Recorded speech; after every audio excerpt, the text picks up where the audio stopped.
When Allied soldiers first saw American infantry charging toward enemy fire instead of hiding from it, they thought it was reckless.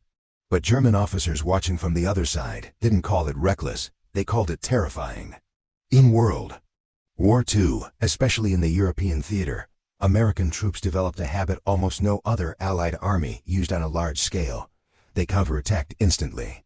Bullets flying, mortar exploding, artillery screaming overhead, and instead of waiting for orders, U.S. troops often went forward.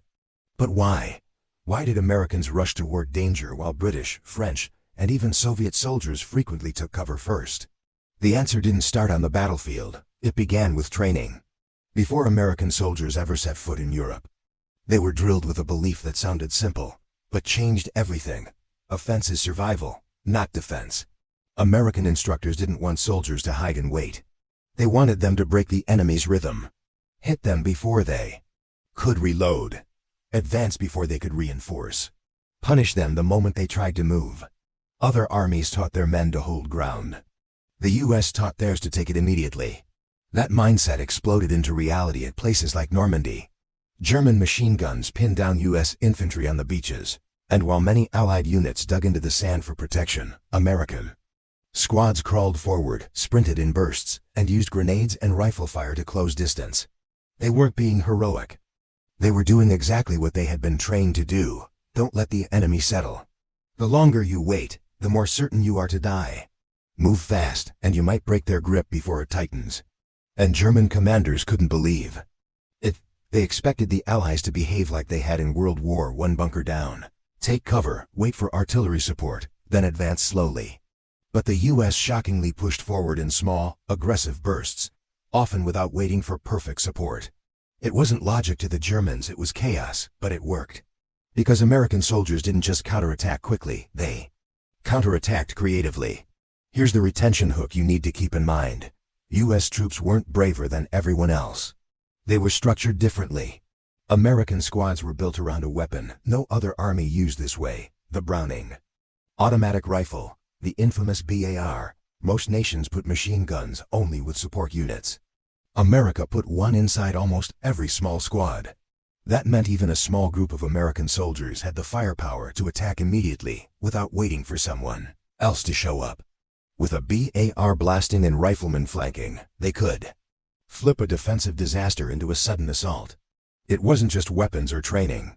It was leadership. U.S. lieutenants and sergeants were taught something few Allied armies allowed. Don't wait for orders if you have a clear shot at success. If you see an opening, take it. That flexibility meant American units could shift from defense to attack faster than the enemy could adjust. A German ambush could become a ruined ambush in seconds.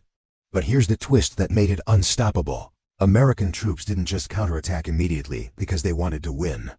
They did it because hesitation meant death against an enemy who was more experienced, more prepared, and usually better positioned.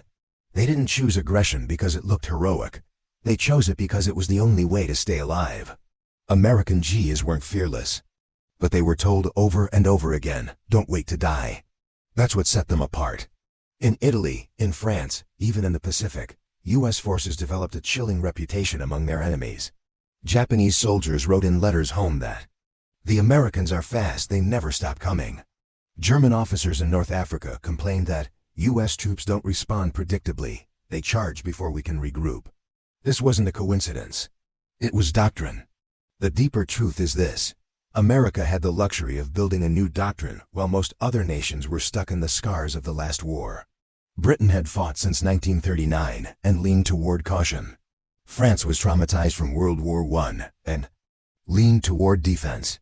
Even the Soviets, aggressive as they were, sometimes delayed for artillery superiority. But the United States? It had fresh troops, fresh minds, and an urge to rewrite the book. That meant commanders were willing to experiment, and what they found worked was immediate, overwhelming counterattack. One perfect example is the Battle of the Bulge. As German forces poured through Ardennes Forest in a surprise winter assault, American frontline units were caught off guard. Many were surrounded, most were outgunned. And yet, instead of fully retreating or holding a static line, small American groups launched dozens of counterattacks, often without waiting for reinforcements. These attacks didn't always win. But they shocked the Germans, they stalled momentum. They bought time, they confused enemy supply lines, and they bought just enough breathing room for the Allies to regroup and crush the offensive. Even American armor followed this pattern. While British tanks often stayed in formation and moved only under cover of artillery, U.S. Sherman tank crews would punch forward if they spotted a weak flank. Was it dangerous? Yes, but in war, danger isn't the enemy, predictability is. And American counterattacks created chaos the enemy couldn't plan for. Retention moment. Here's the twist viewers didn't expect. It wasn't always the generals calling the shots. Often it was junior officers, NCOs, or even privates acting on impulse trained into them from boot camp. That's why American attacks often seemed unpredictable. Because they were. But they were also coordinated through shared training. Every soldier knew what the man next to him might do in a crisis, because they'd rehearsed it under pressure. That meant a small team could launch a tactical counterstrike that felt like a coordinated army response. And that's the final truth. America didn't win battles just by showing up with more gear. They won because their soldiers had permission and pressure to act without hesitation. When most of the world still fought like it was 1918, the Americans had already turned 1944 into a different kind of war. Fast, flexible, and ferocious. Want more battlefield breakdowns like this one? Hit that like button and subscribe so you never miss the war stories they never taught in school. Who knows?